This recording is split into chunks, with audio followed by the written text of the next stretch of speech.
we have businesses that are out there that are struggling to find people that will work, but they're not going to go to work for minimum wage. It would take 43 weeks of minimum wage to pay for one child and one infant. I mean, so you're going to have to find good paying jobs. On top of that, those jobs are going to have to be flexible because you have a young child at home. So there are people that are coming from the business sector that are starting to come down to the legislature asking, like, hey, this child care issue is becoming a serious issue. Legacy Foundation is Lake County's community foundation. For over 30 years, we've partnered with donors and nonprofits, focusing on youth development, the arts, the environment, health, literacy, and other causes that matter to you. We're committed to Lake County forever. First Things First Porter County is dedicated to supporting families, healthy beginnings, and quality early learning, ensuring every Porter County baby is born prepared for a strong start in life. Learn more at firstthingspc.org. I have a very strong connection to other students. Everyone makes an effort to help each other. I'll remember the feeling of being here, the feeling that I was a part of a family.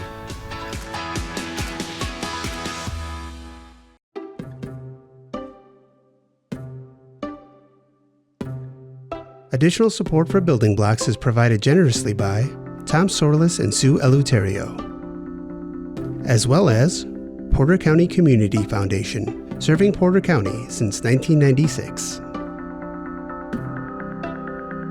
Building Blocks, the podcast, is a co-production of Lakeshore Public Media and First Things First Porter County. For more information on Building Blocks, including this podcast, as well as the television show, visit lakeshorepublicmedia.org/buildingblocks. Senator Rodney Pol, thank you very much for being with us today. Talk to us a little bit about your journey that brought you back to Northwest Indiana, representing the great people of the 4th District of Indiana.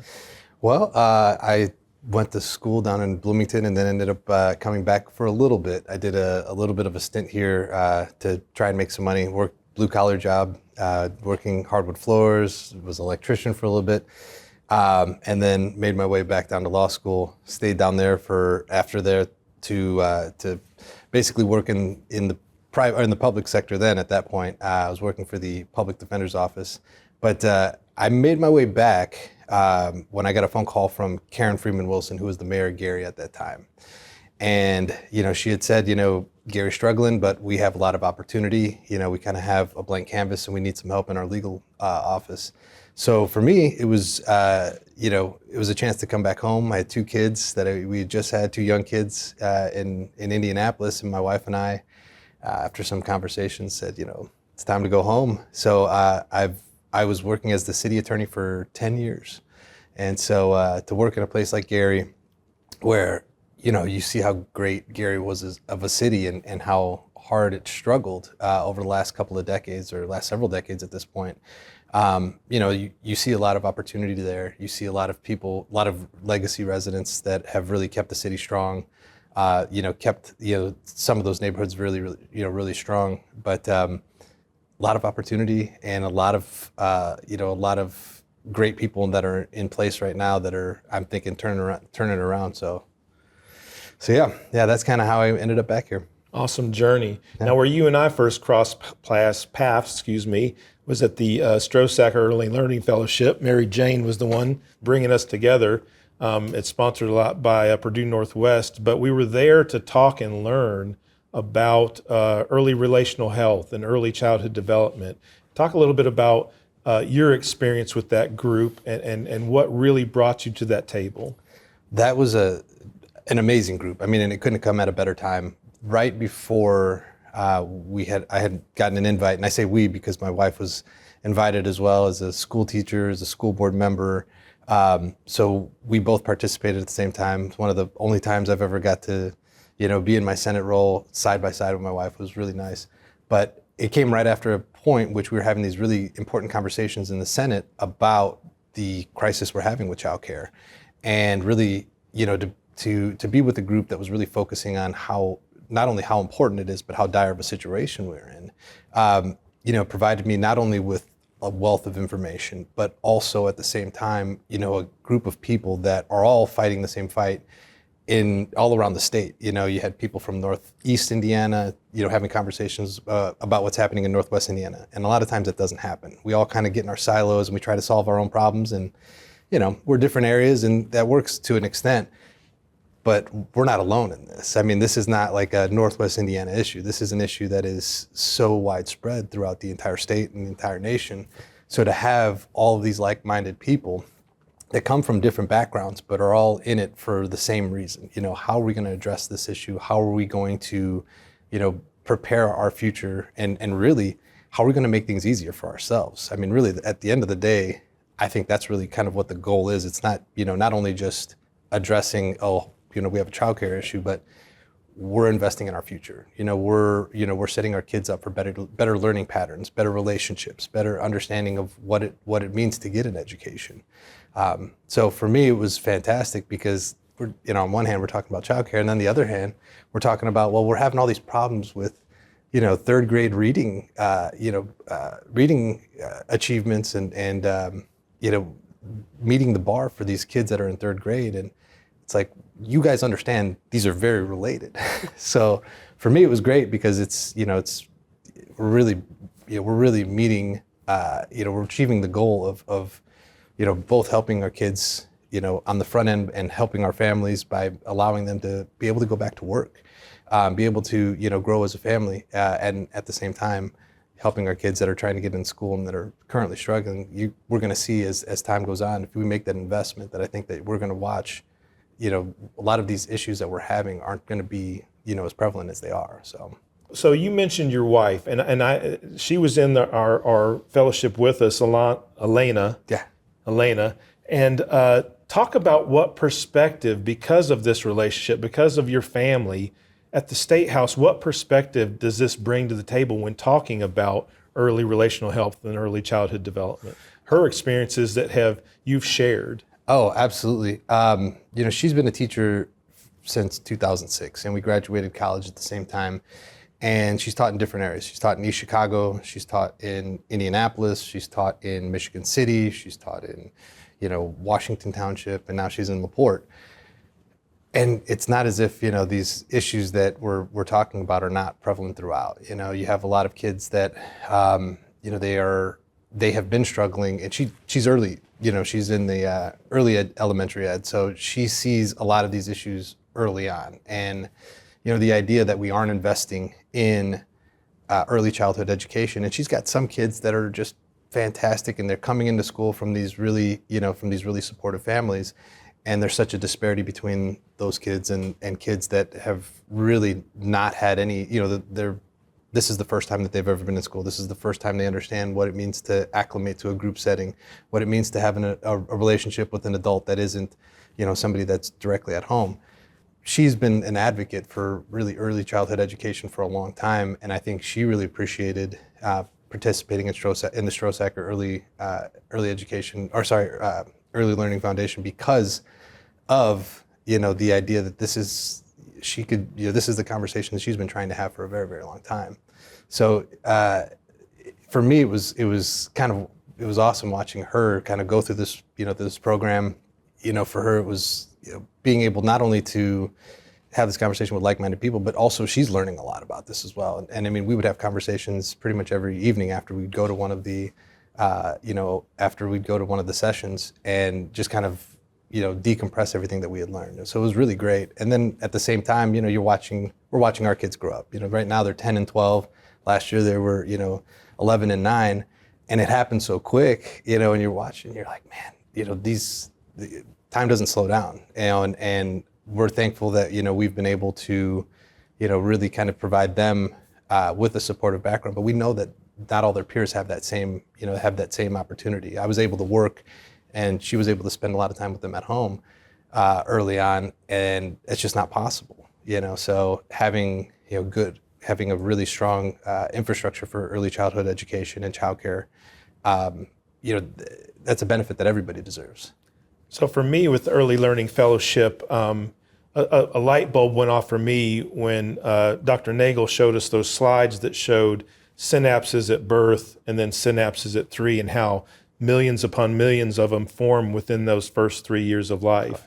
So it really resonated to me how important that time is. And then the other one was when we were doing the brain building exercise, where you're simulating building a brain with pipe cleaners and how you get dealt these cards, good cards and bad cards, and how in reality, that's a real child that you're talking about. And many times it's simple as a deal of a card can really negatively affect your upbringing. And I was just wondering for you, did you have similar points from the fellowship or similar things along your trajectory of dealing with early relational health that really sparked, why is this important?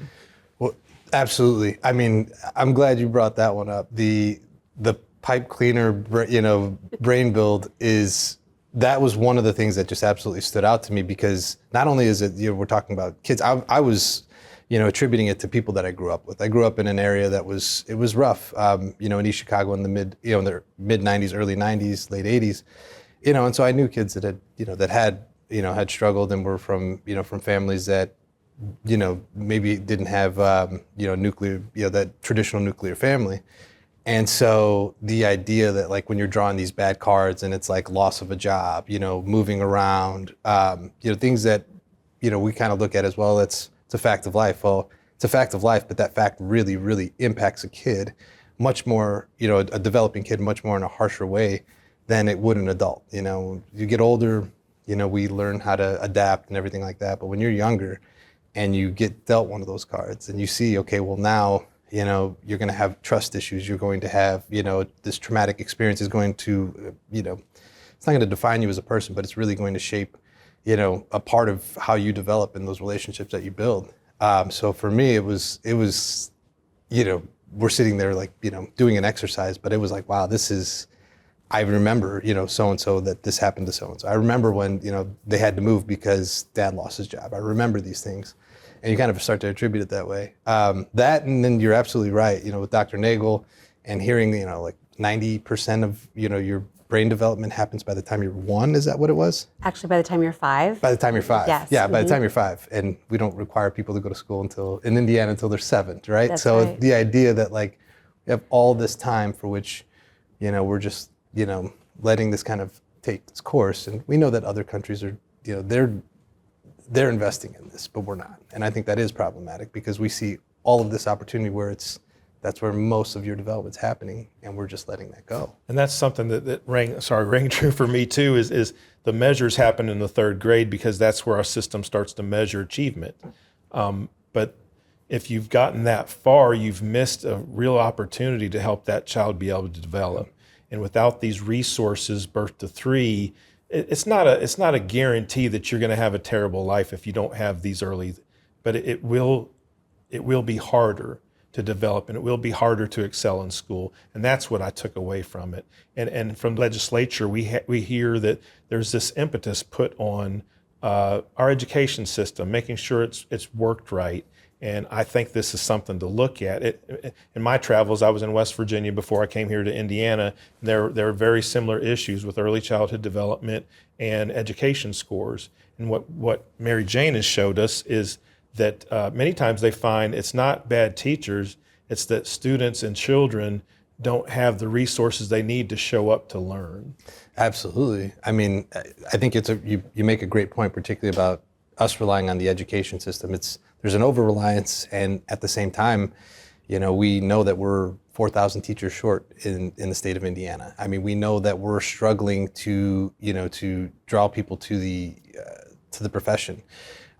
It's tough being a teacher. I mean, the amount of tasks that we're requiring of our teachers, we're requiring them to be social workers, we're requiring them, and even within that, there's all kinds of rules around it. And it makes it to where, good teachers are really, really, they're struggling staying in the profession. So the idea that not only are we requiring, we're relying on them to, teach our kids, but also to develop them, to develop all these relationships and to do so in a way that they're going to become productive members of society. Where right now it's really, really tough out there for them. It's a recipe for disaster. You can see that there's people that are leaving the profession because of that. So I think there's an over-reliance on it. And we think about, early education, and it is education from birth. Children are learning in utero. So how do we, the original idea for the Strosacker Early Learning Fellowship was to bring in people like the both of you who haven't really thought about this idea. You know, of course, I come from that world. I love children. I've always advocated for children. I know a lot of practitioners, educators who are also advocating for children. But how do we start to have this conversation with others who haven't really thought about this education that starts at birth? That's a really good question. I mean, I think right now there's probably a lot of people that are in the business world that are ready to have this conversation. Mm-hmm. I mean, right now we keep talking about workforce issues. That's the buzzword as far as like how we're going to resolve our workforce issues. And a lot of that comes from the fact that there's people that are sitting at home that would love to go back to work, but they can't afford to. I mean, right now it's 4 in 10 kids in the state of Indiana Hoosiers live in a childcare desert. So the idea that we are, we have businesses that are out there that are struggling to find people that will work, but they're not going to go to work, they're not going to go to work for minimum wage. It would take 43 weeks to earn what you would have to pay on average for, just to pay for childcare. 43 weeks of minimum wage to pay for one child and one infant. I mean, so you're going to have to find good paying jobs. On top of that, those jobs are going to have to be flexible because you have a young child at home. So I think that, when we're talking about looking for people, I don't think it's going to be too hard. I know that there are, people that are coming from the business sector that are starting to come down to the legislature asking, hey, this childcare issue is becoming a serious issue. I think it's just, now it's a matter of, okay, cool, come on in. Let's figure out like how you're going to be a part of the solution. Mm-hmm. We see other states that are doing it right now with Michigan and the Tri-Share program where you've got the you have a subsidy from either state or local government. One, that pays one third from the employer and 1/3 from the employee. This is innovation. I mean, this is how you get these things. How one problem solves the other. So I don't think it's going to be all that hard. You give me great hope. I'm hoping so. And we talk about the workforce, right? And the workforce in the field of early care and education is also struggling. The difference between a kindergarten teacher who's teaching 5-year-olds in the public setting and an early educator who's teaching 2-year-olds really important things about regulating their emotions and getting along with other kids. And they may be making maybe $12 an hour. What are the conversations about that, and how can we, what can we do outside of the legislators to support the conversation?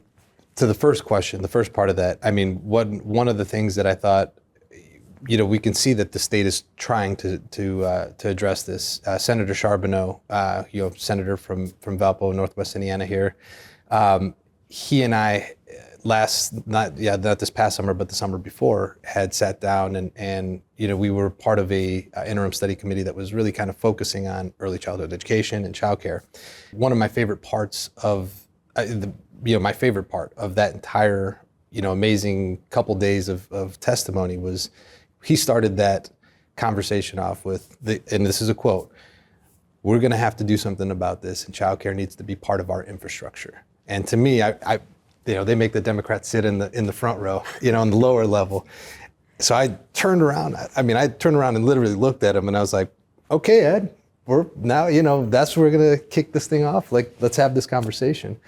And it was great because we really did. We had a really great conversation, and one of the things that came up was, how are we going to attract people into this field? So as part of that, there was Senate Bill 2 that he had drafted. I was a co-author on. I had actually drafted my own bill, but we got his across the finish line. But that had addressed the idea that we would allow or we would make available on my way pre-K and CCDF funds for child care workers to try and encourage people to get into this field. But as part of your question, I remember when we had this the latest conversation we had was one of my favorite questions, and I've asked this question to groups of people since. The question that was asked was, how many of us are parents of quadruplets? And everyone's like, nobody here's, it'd be pretty crazy odds. But it was like, well, imagine, raising 4 infants. And the idea was like, well, that would be the gold standard of childcare. Like the idea that you would have one person raising 4. That's the gold standard of childcare. Like if you have a 1 to 4 ratio, you're at the best of the best. And I mean, I think it puts it into perspective. You know, how many people you really need in this field, and really how few that we have in it. So how are we going to incentivize people to get into that field? So you can see that there's some things that are, you know, some of these solutions that are starting to come up. I know that there's regulations that we're trying to relax because they may be a little bit archaic.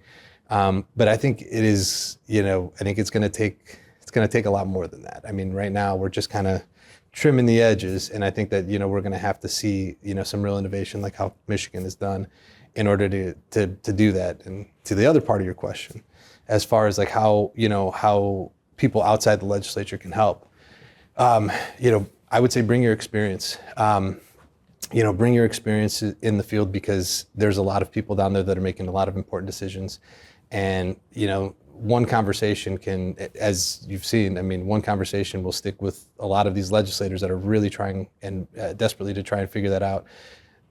Until they hear it directly from the people that are in those fields, they're going to struggle. I mean, they're going to make assumptions. You know, I think some in the legislature might think, well, you're babysitting kids. You know, what? You know, we used to pay our babysitter $5 an hour. Well, how much do they need? It's like, no, this is you know, probably one of the most important people that they're going to have a relationship outside of their biological family most of the time. So yeah. You know, it's bringing those experiences and having those conversations with the legislature. Be ready, willing, and able to come down and testify. You know, bring your story with you, because, you know, it's going to reverberate beyond that. So You brought up the Senate bill. This year is a budget year for the legislature. Have there been any stirrings as to legislation that might be coming up, or areas of focus? I remember we looked in the last year at the Early Learning Fellowship at the lists of bills that were brought up in the previous year when it wasn't a budget year, and there were about 20 that had to do with child care and health. Yeah. Are we looking for similar things? And if so, what's the focus? Absolutely. You know, I think right now there is, you know, right now in mid-November, you know, the bills haven't been filed yet, but you start hearing the whispers about who's working on what. You know, I think that there's going to be we're going to continually try to address, you know, our issues with childcare. I think right now because of this last bill, Senate Bill 2, we're in this phase of, you know, monitoring some of these, like, for example, you get those micro facilities that have been established throughout the state to kind of figure out, okay, how's this going to work for us? As far as funding for this year, I think, you know, what I would love to see is, like, I think we established only 3. I would love to see more, because I mean, 3 is a good start. I would love to see more of those that get funded. I would love to see, you know, there be more of an emphasis that gets put on, you know. Expand a little bit on what those are. The micro. Well, the micro facilities, I believe that's one of those was in Northeast Indiana. I think Allie Sutherland in the Northeast. Allie Sutherland, yeah, does she establish that one, or is that part of those coalitions and really the strength of the partnerships in Northeast Indiana? Yeah, all together, the collaboration that they've had. So they're essentially trying to come up with ways that they, you know, I think one of theirs is the try-share model, correct? Yes. This is where they're kind of the guinea pig for the rest of the state to look at and see, okay, who is participating. You know, how many people are buying into this, how many employers are buying into this, and how effective is it? I mean, ultimately, does this work for the employers? Are they happy with it? Does it work for the employees? Are they happy with it? Is it too costly otherwise? So they are our guinea pigs. Like a beta testing. Yes, yeah, beta testing of whether or not could we expand this model. You know, should we continue to invest in this model and maybe place it in other places as well. So I think we only established 3, and that's great. I mean, we'll take what we can get, you know. But yeah, going into this year too, it's going to be a little bit tougher. We have a new administration that is coming in, so I think there's going to be a little bit of feeling each other out as far as the legislature and what the administration's willing to invest in and what they're willing to sign off on. In addition to that, I mean, we are, you know, in a post-pandemic world where, you know, a lot of that COVID money that the state was relying on is no longer, you know, going to be available for the state to rely on. So there may not be, without the assistance of, the same assistance from the feds, there might be some belt tightening. So right now, I think everyone's kind of really on pins and needles to see, where the state is going to ultimately invest. I'm sure that, that conversation around childcare is going to continue, and early childhood education. I'm sure that we're going to continue to have a conversation about, vouchers and education, and some of the other, CCDF, on my way pre-K. These things are kind of at the forefront, but how it shakes out is TBD. So, if I may, there's in addition to the important education that happens for little ones in those first 1,000 days, the health component and that lifelong health component that happens when you have this very solid experience in those first 1,000 days. And we talk about, healthy moms make healthy babies. Do you see anything on the forefront that will bring that health aspect into the conversation? Yeah, I mean, you're absolutely right. I mean, these were conversations that we've had over the last couple of years in different contexts. Of course. Too. So, with Indiana being the first state to outlaw abortion in 2022, this was one of the things that I think, a lot of people were starting to highlight. Our infant mortality rate is terrible, and so is our maternal mortality rate. So we're essentially saying, hey, if we're going to go this route, we're going to have to also focus on solving some of these other issues. There's been pledges from both sides of the aisle to take this on. Okay, how are we going to do? Are we going to do? We're going to be investing more in the Healthy Babies Initiative. Mm-hmm. What are the other? I can't think of some of the other. Well, there's just so many ways to kind of skin this cat, right? And thinking about the home visiting that can take place that supports during that perinatal health period, during prenatal through delivery, and then that first year of life that really does support women's health and babies and addresses that infant mortality, maternal mortality rate. I've been able to visit and kind of see some of these places firsthand. Dunebrook comes to mind over in LaPorte County, and if you could replicate like kind of what they have done and had the state really invest a lot more into that, you would see just when you go over there and you listen. I mean, recently we were over there for the 35th anniversary for Dunebrook since their establishment, and I think they had said that they, within the last year they had, affected 42 or 43,000 lives. It's bigger than the population of Michigan City by 10,000 people. So to me, it's like, how you can establish some of these small,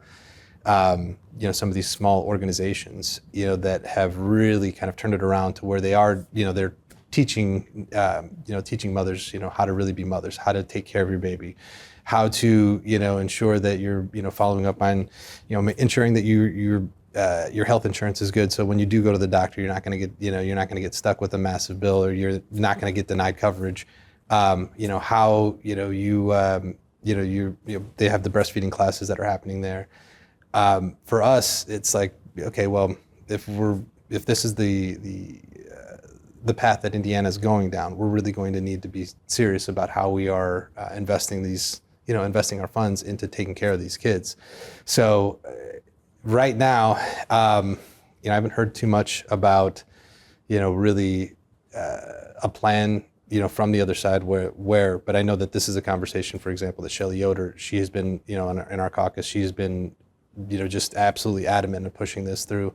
Same thing with the late Senator Jean Breaux. She just recently passed, but this was an initiative that she's taken on for decades. So my hope is that, we'll see that fight continue on in the legislature, and we'll start to get some traction on it. And I do think that there are people on the other side that are willing to have that conversation, knowing now that, how this has really kind of come to the forefront, that it's an issue that needs to be addressed. So something else that I think of when I think of early childhood development, early relational health, is the economics of it. We hear many times that in order for something to be successful, there has to be measures.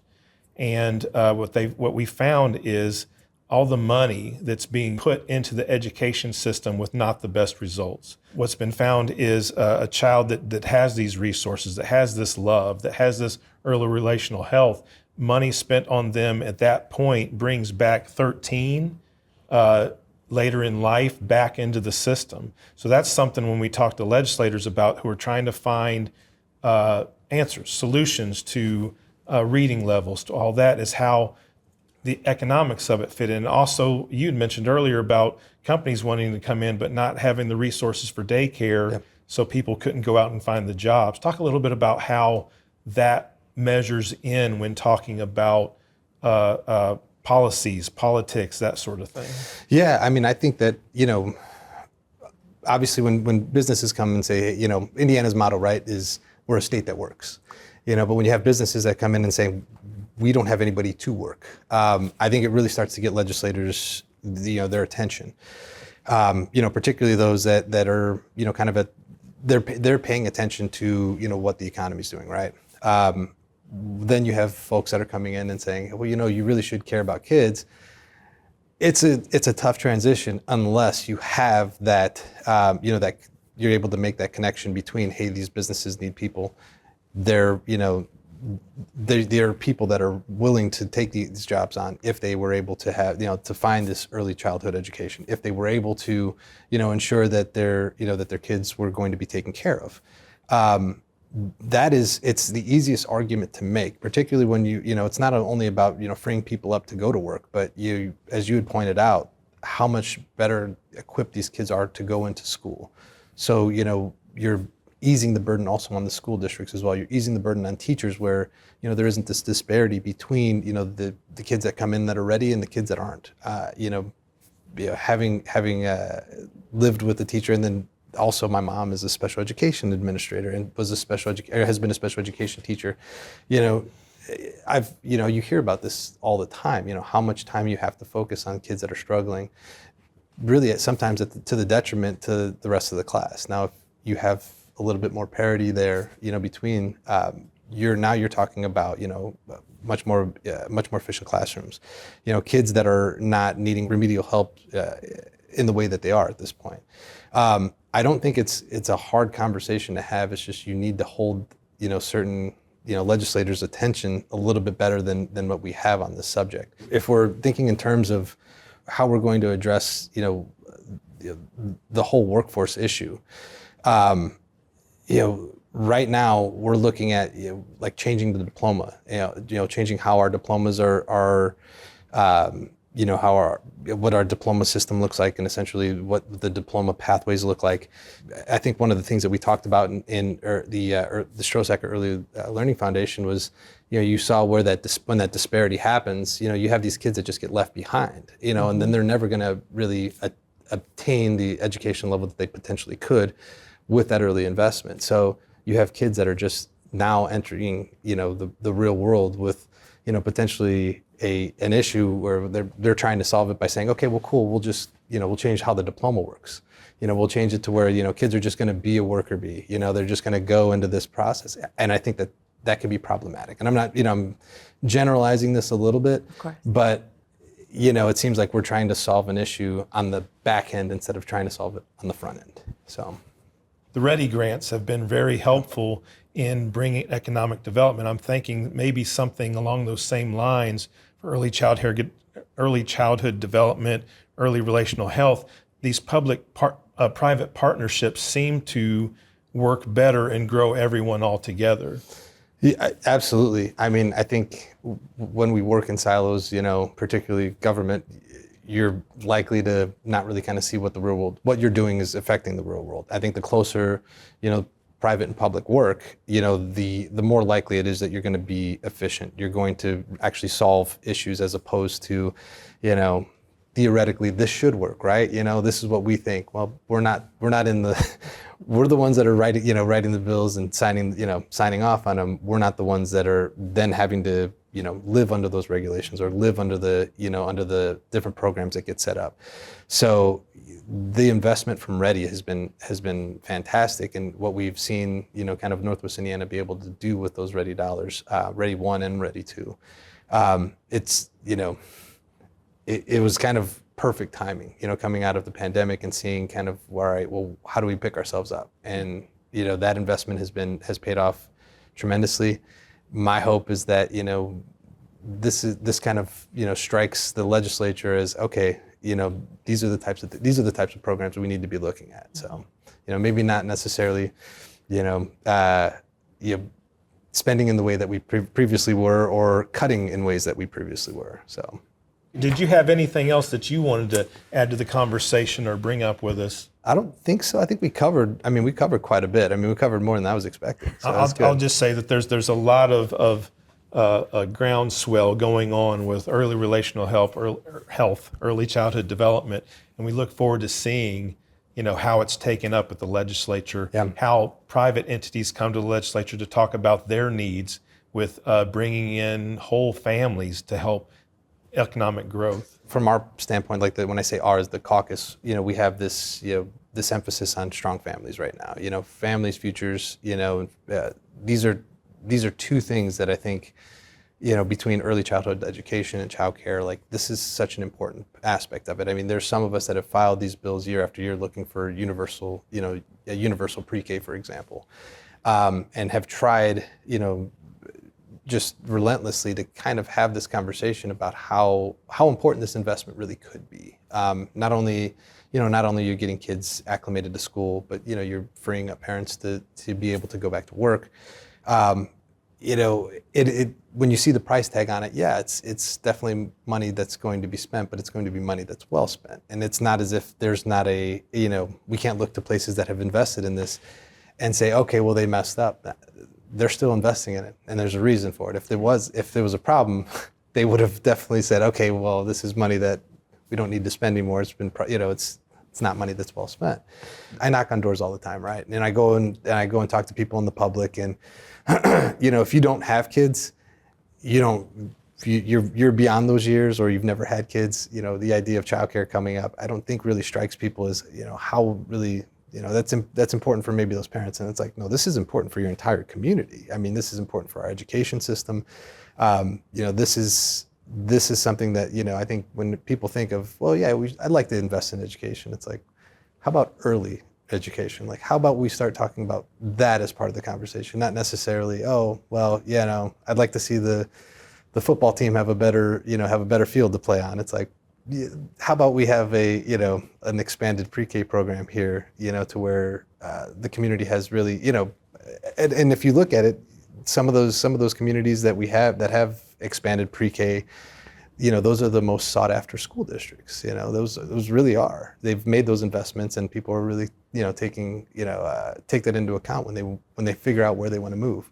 And as a state that has kind of a problem getting people to move here, particularly young professionals, it kind of all goes hand in hand. So I think a sign of the strength of a community is really reflected in how they treat and care for their youngest citizens. Yeah, youngest and oldest. That's right, at both ends of the lifespan. We hear often in our world that it's the resources we need for our littlest ones are relationships, and it's about relationships. And I want to just ask you, you think about, you probably don't remember your very first 1,000 days, but who would you say, you could probably point to somebody that was really critical, that was just crazy about you in those first 1,000 days? Oh, man. I was fortunate enough that I grew up where my grandparents lived right next door. Papa Hawk and Nana Judy were right next door, and then we also had down the block, we had my dad's parents, Papi Pol and Grandma Rosa, and they watched us all the time. My mom was a special education aide. My dad was working midnights for the Chicago Tribune, so they were on different schedules. My dad, had to come home and sleep, and my mom would have to go to school. She'd have to go to the high school and work there. And so they took care of us, and I'm very, very close with them and very much cherish that. But I know that I was spoiled in that respect. I was spoiled that we didn't have money, but we were rich in family. And those relationships were huge for me. To have that supportive background, that's, it's something that, a lot of people say, oh, you're really good at, relating to people and talking to people. And I have to attribute that to that, the idea that, when you have those relationships, it makes it a lot easier. You trust people, you understand people, you can read, when somebody's upset, you can understand how to manage it. And I think that a lot of that probably definitely comes from that. So, but yeah, other than that,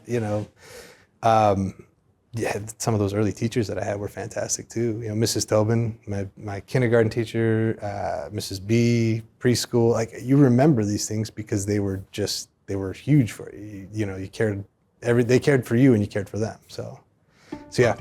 Yeah, it just takes one person to be just madly crazy in love with you. Yeah, definitely does. Senator Pol, you're just one person, but we appreciate you being in this conversation and bringing to the table your life experiences and your knowledge for early childhood development. Thank you so much for being here. Yeah, thank you.